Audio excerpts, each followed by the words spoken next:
Hi, and welcome to the Interventional Radiology Case of the Day for Indiana University's 2016-2017 year. My name is J.D. Hoskins, and I'm an IR Fellow. Today we're going to talk about a teenage male who has new persistent hypertension despite being on 2 medications for it. On this AP fluoroscopy using a SAW-2 catheter and right groin access, we see right renal artery stenosis. On this more selective right renal arteriogram, we don't see any stenosis of the intraparenchymal portions, but we do see a subtle filling defect along the inframedial portion, which suggests an alternate vascular source. Looking back at our original aortogram, inferior to the right main renal artery is a lumbar artery, but more superior to it, there is an accessory right renal artery.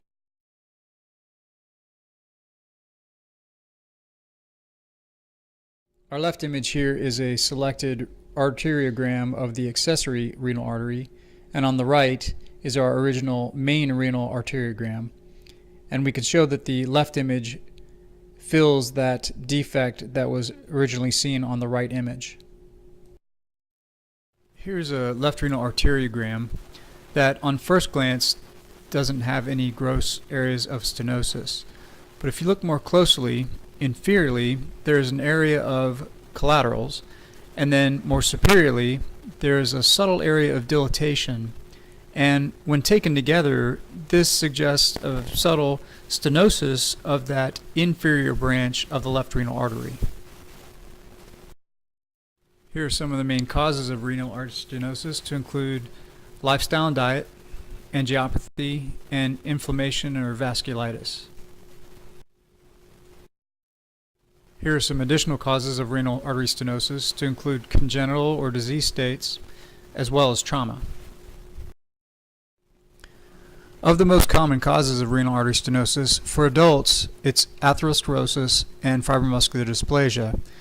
Atherosclerosis will most commonly affect the ostium or proximal renal artery, and FMD is usually the distal or intrarenal artery. For children, 70% is caused by fibromuscular dysplasia, but we have to be careful in children because if you look at all causes of stenosis, 50% will still affect the intrarenal instead of extrarenal vasculature. There are a few modalities to diagnose renal artery stenosis, to include ultrasound, MR, and CT. Here I've listed for ultrasound the difference between diagnosis for atherosclerosis, which includes the peak systolic velocities or resistive index, versus fibromuscular dysplasia, which uses an increased peak systolic velocity as well as tortuosity or turbulence of that mid or distal artery. Using CT or MR angiography, atherosclerosis will show a bilateral greater than 75% stenosis, or a unilateral 50% stenosis that should also have a post-stenotic dilatation, as opposed to FMD, which will be more distal and will show the classic string of beads appearance, the multifocal version, or a tubular circumferential stenosis, which is the focal version. We can't really talk about renal artery stenosis and atherosclerosis without mentioning the CORAL trial, which is the cardiovascular outcomes in renal atherosclerotic lesions. It was the largest trial of its kind and had 80% of its patients with unilateral disease meeting 2 criteria, ultimately deciding on medical therapy versus revascularization. The 2 criteria for the CORAL trial included unilateral or bilateral atherosclerotic renal artery stenosis with these values below, as well as systolic hypertension on 2 or more antihypertensive medications with or without an impact on the GFR.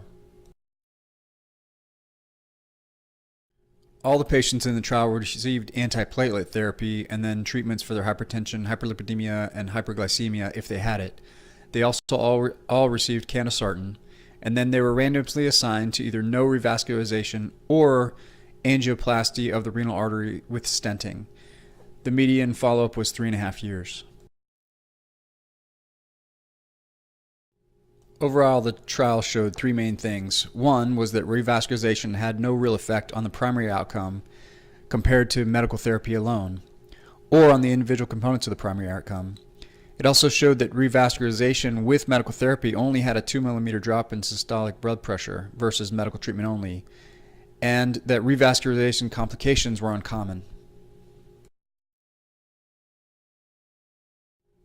So what this means for interventional radiology is that medical management remains the primary treatment for renal artery atherosclerosis suspected to be causing a secondary renal hypertension.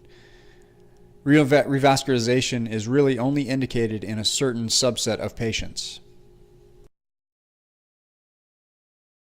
This is the most important slide of the presentation, and it summarizes when we revascularize for atherosclerotic disease.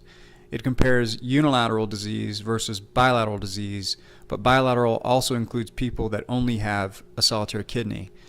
Both of them include a temporary increase in blood pressure prior to renovascular disease, failed hypertension medication treatment or an intolerance to those medications, recurrent flash pulmonary edema with or without refractory heart failure, but bilateral also includes an unexplained increase in renal insufficiency. Treatment of fibromuscular dysplasia is similar in that the primary treatment is medical management using hypertensive medications. We reserve angioplasty for recent onset hypertension to reduce the number of meds, similar to our case patient, or hypertension that's resistant to the 3-drug regimen or an inability to tolerate those medications, bilateral renal fibromuscular dysplasia, or a single kidney with FMD and then increasing renal insufficiency, or hypertensive children with renal fibromuscular dysplasia. Of special note, we try to not intervene on fibromuscular dysplasia until the age of 2 or 3 years old, and we try to avoid stenting in children. Now that we know our indications and treatment for renal artery stenosis, we go back to our case patient who we had shown the 50% right main renal artery stenosis, which was treated with a 6 millimeter balloon.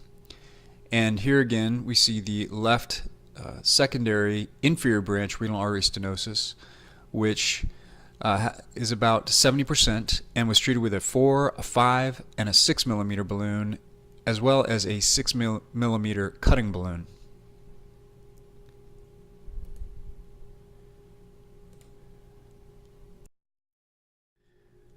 To summarize our case, we had a teenage male with bilateral renal artery stenoses, which were angioplastied without any stenting. He was discharged the next day with 6 weeks of Plavix, and then nephrology started him on 81 milligram aspirin daily. And 1 month post-procedure, he was off all of his hypertensive medications.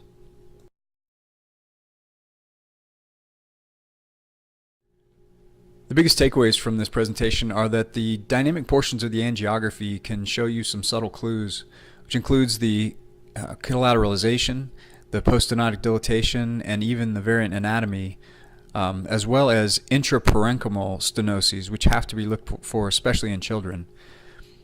Atherosclerosis is also the most common cause of renal artery stenosis, and the treatment in appropriate cases is with angioplasty and usually with a stent. The other most common cause, FMD, is usually only treated with angioplasty and only in the appropriate clinical situations.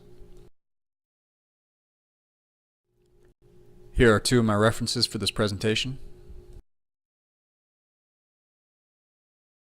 as well as 2 more references I would recommend for review.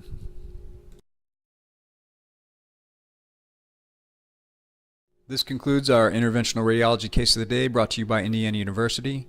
We hope that you've enjoyed this presentation and look forward to more in our series.